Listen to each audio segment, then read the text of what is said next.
Hello everyone, welcome to my channel. आज मैं discuss करूंगा राजस्थान टेक्निकल यूनिवर्सिटी का पेपर सॉल्यूशन करने वाला हूं और ये B Tech first semester main and back examination 2023 का है।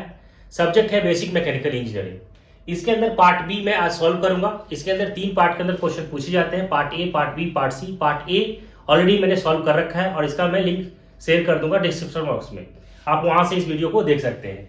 पार्ट बी के अंदर जो क्वेश्चन है उसके अंदर में स्टेप बाय स्टेप सारे क्वेश्चन सॉल्व करेंगे। 3 पार्ट के अंदर पार्ट ए में जो होता है वो शॉर्ट क्वेश्चन है, पार्ट बी मीडियम के अंदर आएगा क्वेश्चन, और पार्ट सी में जो पूछा जाता है वो लॉन्ग क्वेश्चन होता है।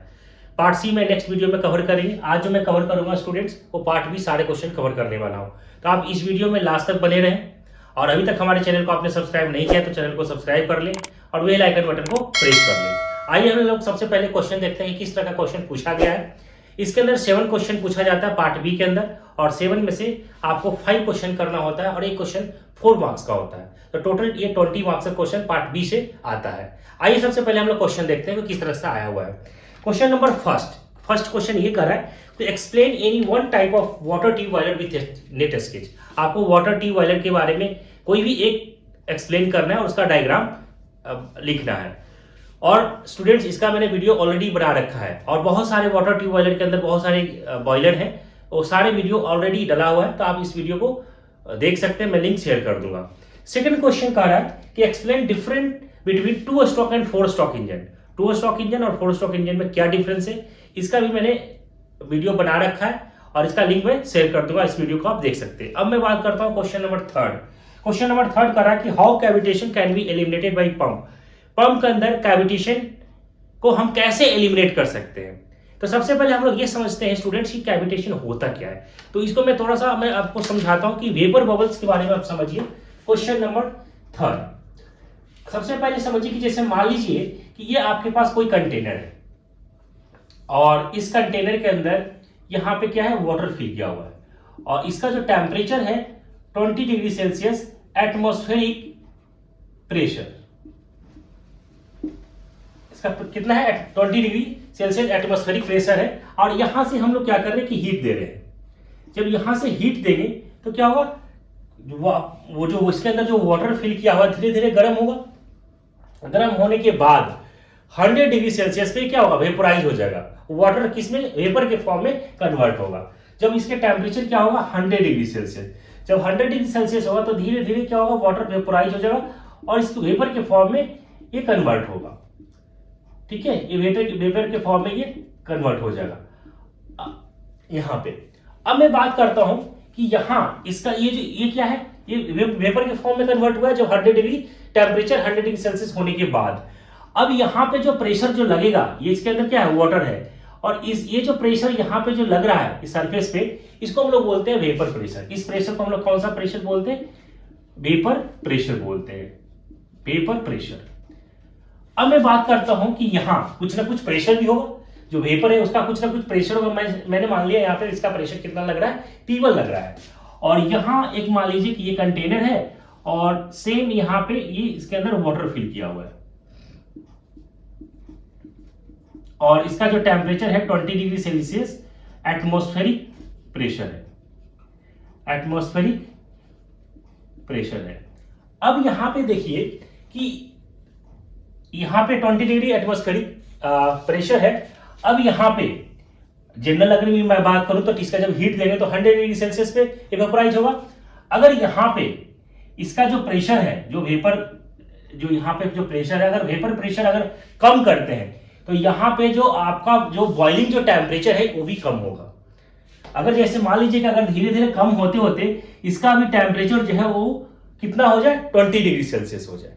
तो 20 डिग्री अगर सेल्सियस टेम्परेचर अगर हो जाए तो ये क्या होगा कि जो वाटर जो वेपोराइज होगा 20 डिग्री सेल्सियस पे वेपोराइज हो जाएगा। अगर मान लीजिए इसका मतलब ये हो गया कि इसका टेम्परेचर P1 है और यहाँ पे वेपर का प्रेशर P2 है, तो अगर यहाँ पे जो प्रेशर है, ये जो देख रहे हैं जो प्रेशर है is less than and equal to किससे हो जाए, वेपर प्रेशर से।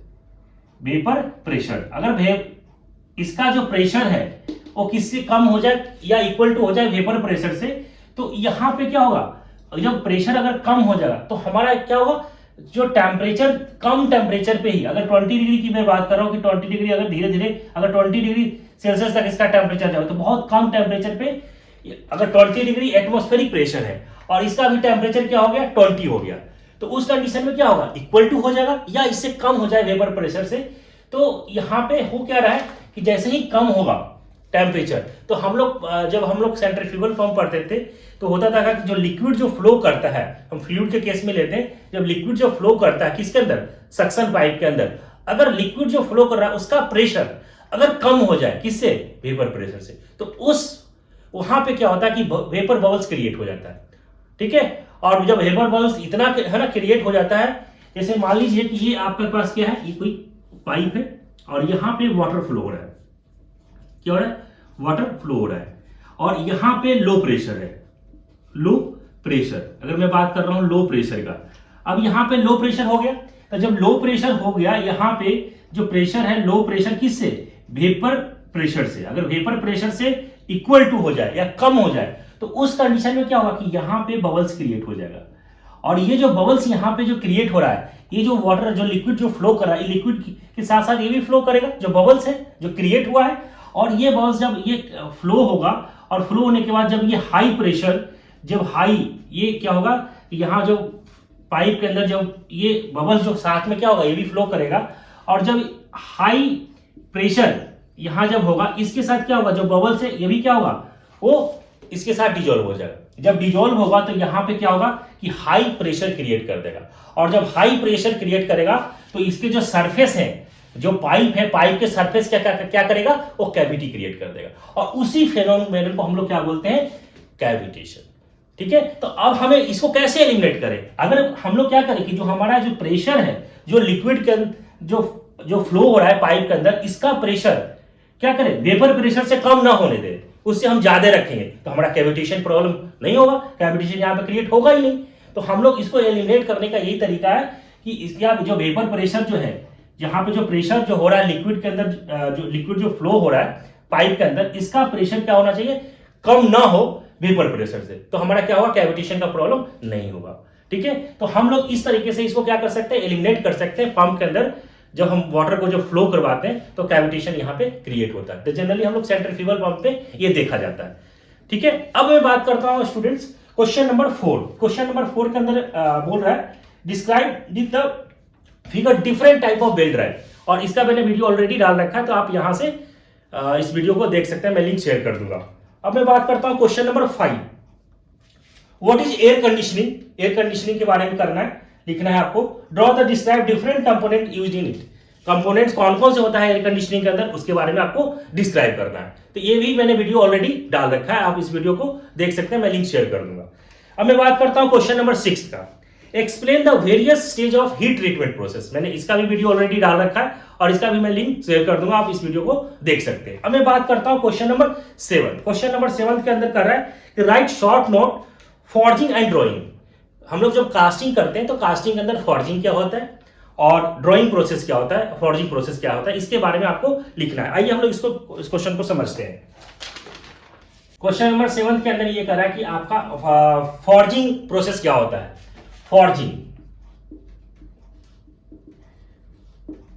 फॉर्जिंग जो प्रोसेस होता है, it is metal forming process. इसको हम लोग क्या बोलते हैं, it is metal forming process. Metal forming process, metal forming process क्या होता है कि जब हम मेटल को क्या करते हैं, यहां पे हीट करते हैं, गर्म करते हैं, और हीट करने के बाद उसको हम क्या करते हैं, एनेविल के ऊपर रखते हैं और उसको हम डिफरेंट शेप प्रोवाइड करते हैं। तो ये हमारा फॉर्जिंग प्रोसेस के अंदर होता है। तो इसीलिए हम लोग क्या करते हैं, मेटल फॉर्मिंग, हम लोग मेटल को क्या करते हैं, हीट गर्म करके और उसको हम अलग शेप देते हैं एज पर रिक्वायरमेंट के अकॉर्डिंग। तो हम लोग इसको बोलते हैं फॉर्जिंग प्रोसेस। जैसे मान लीजिए कि आपके पास ये आपके पास क्या है, वर्कपीस है, ये आपके पास वर्कपीस है, और यहां इसको एनेबल, ये आपका क्या है, एनेबल है, एनेबल है, और ये क्रॉस सेक्शन है, क्रॉस सेक्शन, और यहां पे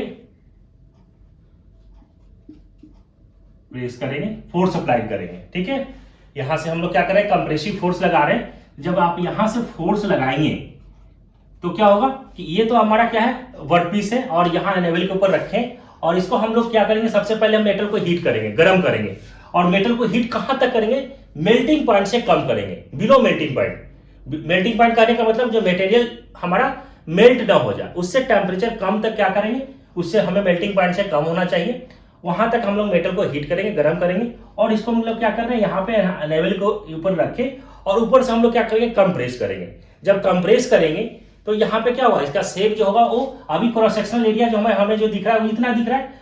अब जब इसको हम कंप्रेस करेंगे, जब यहाँ पे हम फोर्स अप्लाई करेंगे तो इसका एरिया क्या हो जाएगा, जो आपका विड्थ है वो क्या होगा, इंक्रीज कर जाएगा, लेंथ इसका क्या होगा, इंक्रीज करेगा, और इसका विड्थ जो होगा वो क्या होगा, कम हो जाएगा। जब हम इसको कंप्रेस करने के बाद इसका क्या हो जाएगा, इसका लेंथ जो है आपका जो वर्कपीस है, वर्कपीस का जो लेंथ है वो क्या हो गया, इंक्रीज हो गया। और ये क्या है आपका, एनेबल है, ये आपका एनेबल है। प्लीज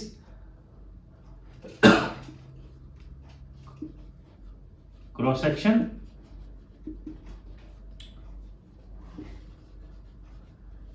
तो हम लोग यहां पे क्या देखा कि फॉर्जिंग प्रोसेस में क्या हो रहा है कि हम लोग मेटल को हीट कर रहे हैं और हीट करने के बाद हम क्या कर रहे हैं, अलग अलग डिफरेंट शेप प्रोवाइड कर रहे हैं। इसको हम लोग क्या कर रहे हैं, मेटल को हीट किया है ना, बिलो द मेल्टिंग पॉइंट, और उसके लेवल के ऊपर रखकर हम लोग इसको क्या कर रहे हैं, कंप्रेसिव फोर्स लगाया।